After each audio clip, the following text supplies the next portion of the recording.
ஞானேஸ்வரியில் அத்தியாயம் 18 ஸ்லோகம் 14. இதுல மூன்றாவது பகுதி, அதாவது 5 காரணங்கள் கர்மத்திற்கு உண்டு. ஆத்மா காரணம் அல்ல.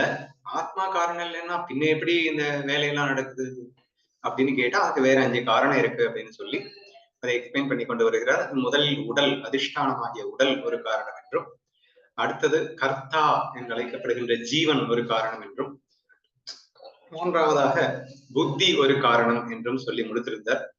இன்னைக்கு 4வது 5வது காரணமாக என்ன சொல்கிறார் அப்படின்னா, பிராணனும் தெய்வமும் அப்படிங்கிற இந்த 4வது 5 காரணங்களை பற்றி இப்ப படிக்க போறோம்.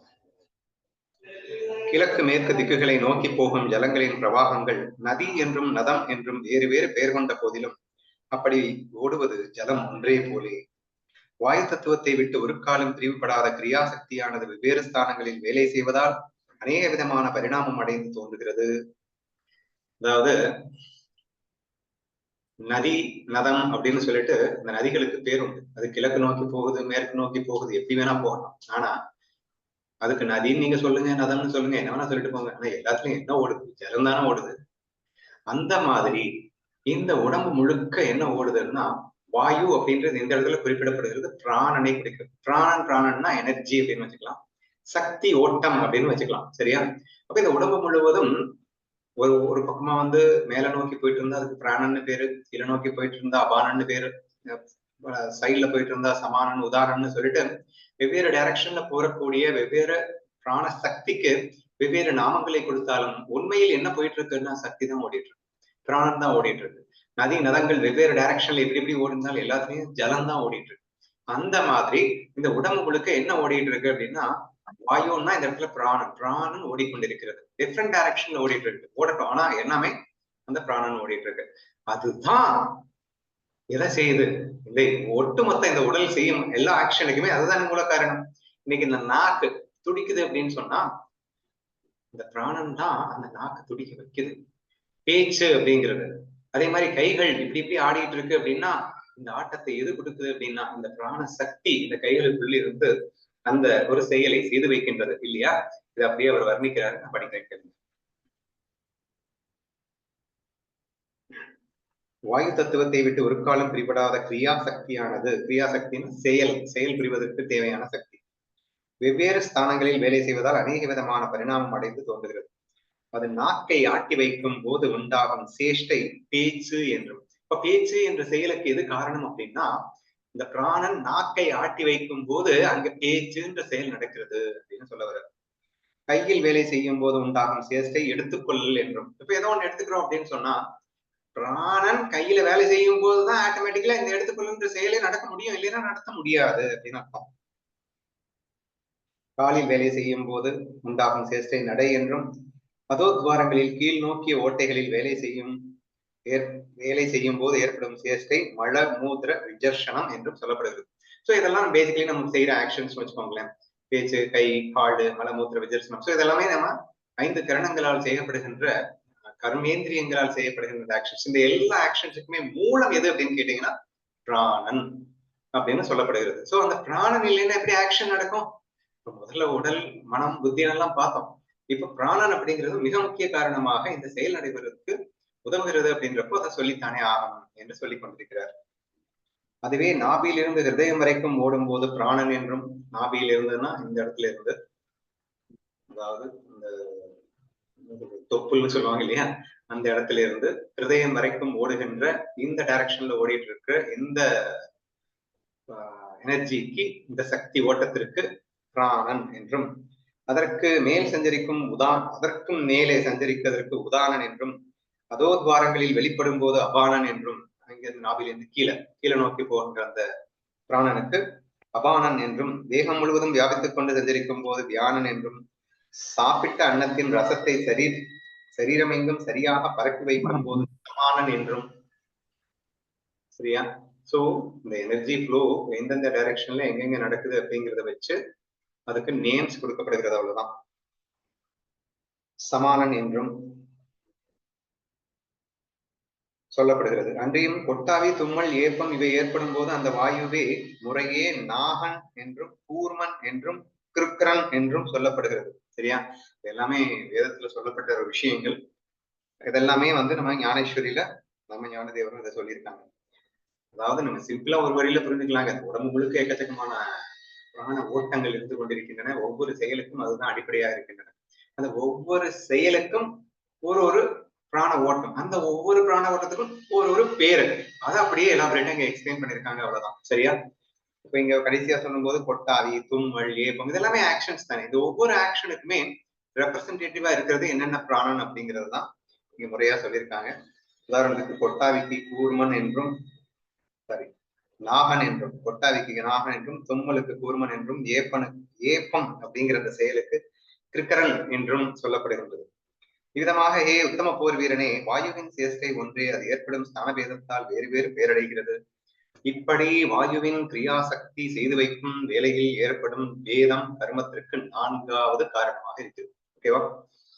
அப்போ இங்க வாயு அப்படிங்கிறது பிராணன்னு புரிஞ்சுக்கோங்கன்னு சொல்லிட்டேன். சோ therefore பிராணன் இஸ் தி 4th இம்பார்ட்டன்ட் ஒரு காரணம் ஃபார் ஆக்ஷன் அப்படின்றத சொல்லி முடிச்சிட்டார்.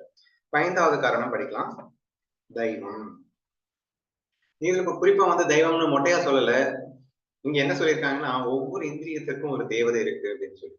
இப்ப கண்ணுக்கு தேவதை சூரியன் அப்படின்னு ஒவ்வொரு இந்திரியத்துக்கும் ஒரு ஒரு தேவதை உண்டு அப்படின்னு சொல்லிட்டு பேக்ரவுண்ட்ல இந்த தெய்வத்தின் அணுகுனேன்னா நம்ம ஈஸ்வரன் அப்படிங்கிற சப்ஜெக்ட்ல என்ன படிச்சிட்டோம் அப்படின்னா, நீ என்ன வேணா நினைக்கலாம், நினைச்சதையெல்லாம் நடத்தி தருவதற்கு அவனால் மட்டும்தான் முடியும் அப்படின்னு சொல்லி நம்ம தெய்வத்தை சொல்லுவோம். அவன் அன்றி அணுவும் அசையாது அப்படின்னு சொல்லுவோம். அந்த மாதிரி இந்திரியங்கள் காரணம் அப்படின்னு சொன்னார் முதல்ல. இந்திரியங்கள் வேலை செய்வதற்கு பிராணன் காரணம்னு சொன்னாரு. ஆனா இந்திரியங்கள் பிராணன் எல்லாத்தையும் 100% கட்டுக்குள்ள வச்சுக்கிட்டு யார் ஆடிட்டு இருக்காங்க அப்படின்னா, எல்லாத்துக்கும் பேக்ரவுண்ட்ல அந்த தெய்வம்னு ஒண்ணு இருக்கு. இப்போ ஒவ்வொரு இந்திரியத்துக்கும் பின்னாடி ஒரு தேவதை இருக்கு, ஒரு தெய்வம் இருக்கு. அதனுடைய கண்ட்ரோல்ல தான் எல்லாமே இயங்கிட்டு இருக்கு. அப்ப தெய்வத்தை எப்படி மிஸ் பண்ண முடியும்? அப்போ 5வது காரணமாக அந்த தெய்வம் சொல்லப்படுகிறது. படிக்கிறேன். உத்தமமான சரத்ருதுவோடு சந்திரிகையும், அந்த சந்திரிகையோடு பௌர்ணமியும் என்னும் திதியும் ஒன்று சேர கிடைத்தால் எப்படியோ. இங்க எக்ஸாம்பிள்ஸ் எல்லாம் எப்படி சொல்லியிருக்காரு அப்படின்னா, எல்லாம் சேர்ந்துருச்சு. இப்ப நான் 4 காரணங்களும் சேர்ந்துருச்சு. 4 காரணங்கள் சேர்ந்து இந்த 5வது காரணம் சேரும் போது முழுமையான ஆக்ஷன் வெளிப்படுகிறது. அப்ப அதுக்கு எக்ஸாம்பிள்ஸ் வந்து இதுவும் சேர்ந்ததுன்னா அப்புறம் எப்படி இருக்கும் அப்படின்னு சொல்லும் போது புரிஞ்சுக்கலாம் அப்படின்றதுக்காக அந்த மாதிரி சொல்லியிருக்காங்க. வசந்தரதுடன் அழகான உத்தியான வனமும், நல்லா கவனிச்சு பாருங்க, எதெல்லாம் வந்து சேர்ந்து இருக்கும் போது அதனுடைய முழுமையான ஒரு முழுமை பெறுகிறது அப்படிங்கிறத நீங்க புரிஞ்சுக்கலாம். வசந்தரது அழகான உத்தியானவனம், அத்துடன் மிக பிரியமான நாயகி, அத்துடன் சுகாபோகங்களாகிய கந்த புஷ்பாதிகளும் காத்தியங்களும் சாப்பிடுறதுக்கு தேவையானது, தாகசாந்திக்கு ஏற்பட்ட பானம் முதலியவர்களையும் சேர கிடைத்தால் எப்படியோ. ஸோ அந்த மாதிரி ஒரு கிட்டத்தட்ட இவர் வந்து ஒரு ஃபர்ஸ்ட் நைட் ரூம்ல என்னென்ன இருக்கணுமோ அந்த எல்லா விஷயத்தையுமே வந்து எல்லாம் ஒன்னா இருந்தா எப்படி இருக்குமோ அதை கற்பனை பண்ண சொல்றாரு. நெக்ஸ்ட், தாமரை பூவுடன் அதன் விகாசமும் அத்துடன் நல்ல வாசனையும் ஒன்று சேர கிடைத்தால் எப்படியோ. தாமரைப்பூ, விகாசம் பிளஸ் வாசனை எல்லாம் சேர்ந்து இருந்தா எப்படியோ அதை யோசிப்பாரு. வாக்கில் கவிதா சாமர்த்தியமும் அத்துடன் ஸ்பூர்த்தியும் அத்துடன்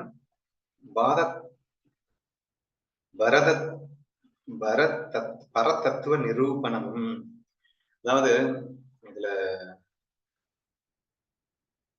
ரொம்ப பிரபலமான ஒரு ஓவி ஞானேஸ்வரியில, வாக்கில் கவிதா சாமர்த்தியமும் கவித்வா அப்படின்னு சொல்லுவாங்க. அப்போ இப்ப நான் பேசும்போது கவிதையா பேசினா அவங்களுடைய ரசனை வேற லெவல்ல இருக்கும். சும்மா பேசும்போது பேசுறான் அப்படின்னு கேட்பீங்க. அதே ஒரு கவிதையா பேசும்போது அச்சா என்னமா பேசுறானா. அப்ப இந்த கவித்துவம் அப்படிங்கிறது உங்களுக்கு ஒரு ரசிக்க தத்துவத்தை கொடுக்குது இல்லையா? இப்ப இந்த கவித்துவம் வருகிறது. அத்துடன் ஸ்பூர்த்தியும் அத்துடன் பரதத்துவ நிரூபணம். ஸ்பூர்த்தி அப்படிங்கிறது இந்த இடத்துல ரசிக்கத்துவா அப்படின்னு பேரு. ஓ, நான் கவித்துவத்தோட பேசுறேன், ரசிக்கக்கூடிய அளவுல அதை பேசணும். கவிதையா பேசினா பத்தாது, ஏனோ தான் கவிதை இருக்கக்கூடாது, நீ ரசிக்கிற மாதிரி பேசணும். கவித்துவா, ரசிக்கத்துவா, பரத்தத்துவா அப்படின்னா பேசுற விஷயம் எக்ஸ்ட்ரீம் ஹையர் நாலேஜ்ல இருக்கணும். பரபிரம்மத்தை பத்தி பேசணும், இறைவனை பத்தி பேசணும், அந்த மாதிரியான விஷயங்களை பத்தி பேசுறோம். அதை கவித்துவமா பேசுறோம், அதை கேட்கிறவன் ரசிக்கத்துவத்தின் படியா பேசுறோம் அப்படி இருந்தா எப்படி நீ யோசிச்சு பாரு அப்படிங்கிற மாதிரி ஒரு எல்லாமே எக்ஸாம்பிள்ஸ் தாங்க. சோ இந்த மாதிரி ஒரு ஓவியம் சொல்லியிருக்காருங்க. இதுதான் ஞானேஸ்வரி. ஞானேஸ்வரி அப்படின்னாலே கவித்துவம், ரசிகத்துவம், பரதத்துவம் கலந்ததல்லவா இந்த ஞானேஸ்வரின்னு நீங்க புரிஞ்சுக்கணும்.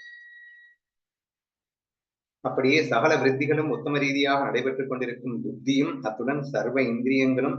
இப்பதாங்க எல்லா எக்ஸாம்பிளும் முடிச்சுட்டு தத்துவத்துக்கு வர்றாரு. அதாவது திருஷ்டாந்தம் முடிச்சு சித்தாந்தத்துக்கு வர்றாரு. என்ன சொல்றாரு? இந்த நாலு நாலு விஷயம் முதல்ல பார்த்தோம் இல்லையா? உடல், அப்புறம் ஜீவன், இந்திரியங்கள், புத்தி, அப்புறம் பிராணம், எல்லாத்தையோட சேர்ந்து இப்ப தெய்வமும் சேர்ந்தார் அப்படின்னு சொல்ல வர்றாரு.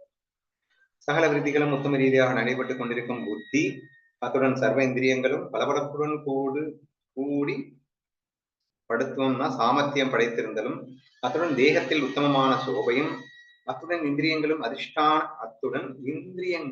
அதிர்ஷ்டான தேவைகளின் அனுகூல்யமும். ஒவ்வொரு இந்திரியத்துக்கும் ஒவ்வொரு தேவதை அனுகூலமாக இருக்கின்றது. அதுதான் கடைசியில் அந்த இந்திரியத்தையே ஆட்டி வைக்கிறது அப்படின்னு அர்த்தம். ஏற்பட்டு விட்டால் மிக்க கொண்டாடத்தக்கதாக இருக்கும் கண் முதலிய 10 இந்திரியங்களுக்கும் பின்புறம் இருந்து கொண்டு அவற்றிற்கு உத்தம பிரகாரமாக சக்தி கொடுத்துக் கொண்டிருக்கும் சூரியன் முதலிய தேவதைகளின் சகாயமும் இருந்தால்தான் கர்மங்களில் சரியாக நடக்கும். இந்த 4 விஷயம் இருந்தா மட்டும் பத்தாதுப்பா. பின்னாடியே இந்த தேவதை, அதாவது ஒவ்வொரு இந்திரியத்துக்கும் செயல் புரிவதற்கு கர்மேந்திரியங்கள் வழியாகத்தான் நம்ம செயல் பண்றோம் இல்லையா? அந்த கர்மேந்திரியங்கள் ஒவ்வொரு கர்மேந்திரியத்துக்கும் ஒவ்வொரு தேவதை. இப்ப கண்ணுக்கு வந்து சூரியன் சொன்னார் இல்லையா? அப்ப அந்தந்த தேவதைகளின் சகாயம் இல்லாம நீ எப்படி இந்த செயலை பண்ற? கண்ணு பார்க்கணும்னா சூரிய தேவதையின் சகாயம் இருக்கணும்டா. சோ நீங்க ரொம்ப கன்ஃபியூஸ் ஆவேனா? எல்லா தேவதைக்கும் அதிபதியாக ஒரு தேவன் இருக்கின்றான். தேவன், அது ஈஸ்வரன், தெய்வம் அப்படின்னு இதான் வச்சுக்கோங்க, கடவுள்.